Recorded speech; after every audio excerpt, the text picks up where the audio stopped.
Eh ben dis donc, ça a l'air de t'inspirer ce que tu lis là. C'est quoi? Hein, je suis en train de lire ma Bible là.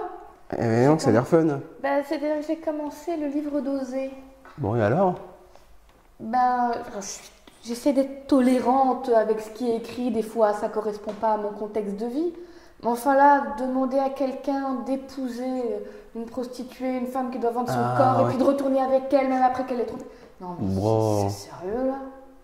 Mais il avait quoi dans la tête là pour demander une chose pareille? C'est quand même terrible.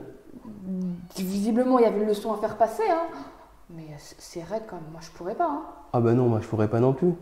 Rien que d'imaginer que ma femme puisse me tromper, je me sens malade. T'imagines toi, tu pourrais pardonner facilement si ça t'arrivait? Je sais pas. Honnêtement, ça m'est pas arrivé, alors je peux pas te dire. Là, comme ça, j'ai envie de te dire non, je pourrais pas. En même temps, je connais des personnes, des couples où il y a eu infidélité et ils ont réussi à rester ensemble derrière et à ce que ça marche. Et que ça... Ah bah ça alors? Ça alors? Ça marche. En tout cas, ils sont restés ensemble. En tout cas, ils sont restés ensemble. Alors, c'est vrai ça. Qu'est-ce que je fais si ma femme ou si mon mari me trompe?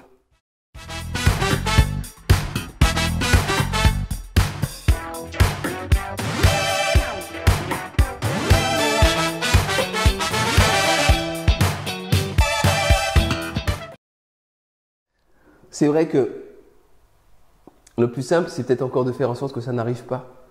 Parce que parfois, enfin, dans pas mal de cas, tu as des petits signes qui te montrent qu'il y a quelque chose qui ne va pas, quoi, avant que ça n'arrive. Ouais, mais c'est un peu c'est un peu facile de dire ça comme ça parce que personne se lève un matin, enfin personne. La plupart des gens, s'ils vont à peu près bien dans leur tête, ils ne se lèvent pas un matin en se disant tiens, aujourd'hui je vais tromper mon conjoint. C'est quelque chose oui. qui arrive petit à petit pour plein de petites raisons et c'est pas évident de les discerner ces raisons-là. Non, surtout que parfois tu n'as pas vraiment conscience de ce qui se joue. Tu sais ce qui arrivait à Laurent et Marie? Non. Ils se sont retrouvés quasiment au bord du divorce parce qu'ils ne se disaient pas je t'aime de la même manière. Et Laurent n'arrêtait pas de faire des compliments, mais Marie s'en fichait complètement. Elle, ce qu'elle voulait, c'était avoir du temps avec lui, mais lui, il bossait tellement qu'il n'a pas vu. Et petit à petit, elle en est arrivée à un tel manque à l'intérieur d'elle-même que ma foi, le premier gars qui lui a fait un petit peu, montrer un peu de disponibilité, elle s'est sentie hyper attirée très fort, très vite. Mais c'est les langages de l'amour, ça. C'est les langages de l'amour, ouais. On n'a pas tous la même langue pour dire à l'autre qu'on l'aime. On peut parler, on peut faire des cadeaux, et c'est ça, hein? Absolument. Ben, moi, je me suis fait un peu avoir aussi avec ma femme parce que je lui montais, tu sais que je suis un fan d'informatique. Ouais. Donc, je lui montais des super ordinateurs avec la RAM, la mémoire vive la plus rapide du marché, disque dur au top, etc. Ouais, et puis je ne réalisais pas tellement. Mais par contre, elle voulait que je lui fasse des compliments. Mais moi, j'ai grandi dans une famille où on ne fait pas tellement de compliments. Donc, il a fallu que je me mette à jour et que j'apprenne à faire des compliments et qu'elle apprenne mon langage de l'amour aussi pour qu'on se sente aimé. C'est vrai qu'un adultère, ça vient souvent parce qu'il y a un manque quelque part. Ouais. Un manque de plein de choses, hein. Ça peut être un manque de confiance en soi des fois, un manque dans la relation, un manque dans le fait de se sentir accepté et reconnu pour ce qu'on est vraiment. Ouais. Un manque d'écoute, parce que des fois on peut être avec quelqu'un, on a tellement l'habitude d'être avec lui que c'est comme si on était presque des colocataires. On vit l'un à côté de l'autre et on se sent plus en connexion. C'est ça. Et ça peut être un vrai manque de sentir cette connexion. Je ne parle pas des tout premiers, le feu du tout début. Ça, on ne retrouve pas forcément. Ce n'est pas une obligation. Mais au moins de se sentir vraiment connecté avec quelqu'un sur la même longueur d'onde. Ça se travaille. Hein. Bien sûr, tu as l'affinité spontanée. Tu as les gens qui sont sur la même longueur d'onde direct, cash. Mais c'est pas tout le temps comme ça, et quand bien même ce serait comme ça tout le temps, que ça n'empêche pas de devoir travailler un peu la relation, prendre du temps ensemble, se parler l'un de l'autre, parler du couple, parler des projets, ce qui tient à cœur à l'un à l'autre. Enfin bref, ça se bosse quoi. Hein. Parler des problèmes.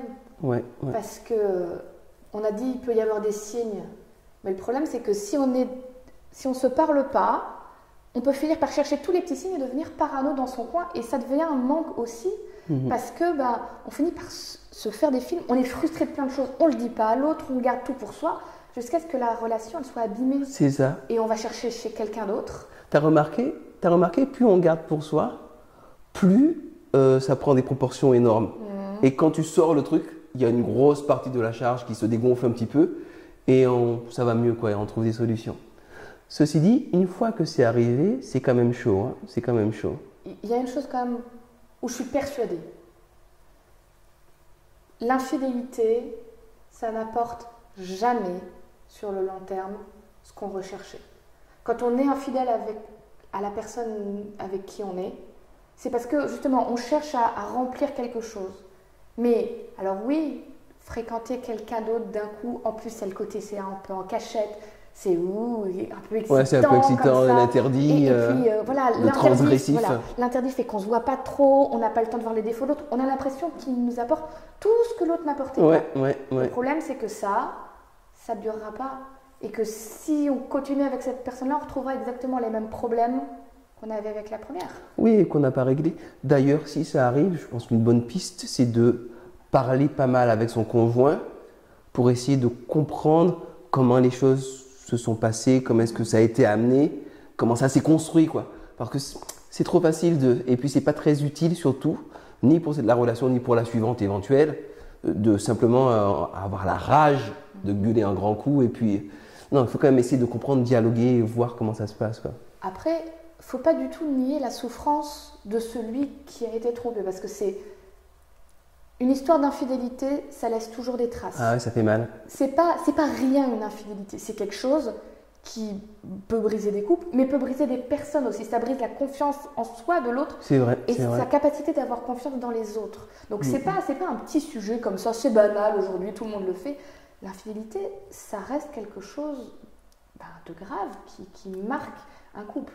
Maintenant, ça peut quand même, je sais pas, se travailler, comme tu dis, parler ensemble, voir comment on en est arrivé là. Oui, parce que quoi que tu fasses, ce que tu décides de rester avec le conjoint qui t'est infidèle ou pas, parce que tu n'y arrives pas, dans tous les cas, c'est utile de comprendre, de faire un débriefing, d'avoir les idées claires et de sortir plus fort, plus mature pour la relation d'après. Le pire qui puisse arriver, qu'on reste ou qu'on reste pas avec l'autre, c'est d'enterrer, faire comme si ça n'avait pas existé. J'ai connu moi des gens où il y a eu une infidélité et la femme qui avait été trompée a dit on n'en parlera plus jamais, je vais faire comme si je savais pas. Ils sont restés ensemble mais il n'y avait plus rien, ils étaient juste l'un à côté de l'autre, c'était plus un couple. D'ailleurs, elle se méfiait tout le temps de lui, elle n'avait plus du tout confiance. Lui, il vivait dans de la culpabilité constante. Il n'y a jamais eu de démarche pour régler les choses, pour en parler à fond, pour voir d'où ça venait et pour reconstruire vraiment quelque chose derrière. Ils vivaient dans les décombres de leur relation. Ouais, ça vaut pas la peine. Je suis bien d'accord avec toi. Faire comme si ça n'avait pas existé, ça n'est pas pardonné. Et c'est tout mélangé de s'imaginer que mettre un masque sur les choses et mettre la poussière sous le tapis, que ça règle rien du tout pour commencer. Et puis c'est pas ce que Dieu fait avec nous non plus. Dieu, il nous confronte à notre réalité, mais avec tellement d'amour et de respect qu'on peut se confronter à soi-même, progresser. Ça, c'est vraiment au top du top. Puis il ne faut pas non plus confondre le fait de pardonner et de rester le conjoint de ces deux choses différentes. Et je reste persuadée que c'est difficile de pardonner une infidélité. C'est difficile. C'est pas impossible. Je pense que Dieu peut aussi aider à ça par la prière, par une relation étroite avec lui aussi, de l'un et de l'autre, parce que s'il n'y en a qu'un des deux qui est motivé dans l'histoire, ça ne peut pas marcher.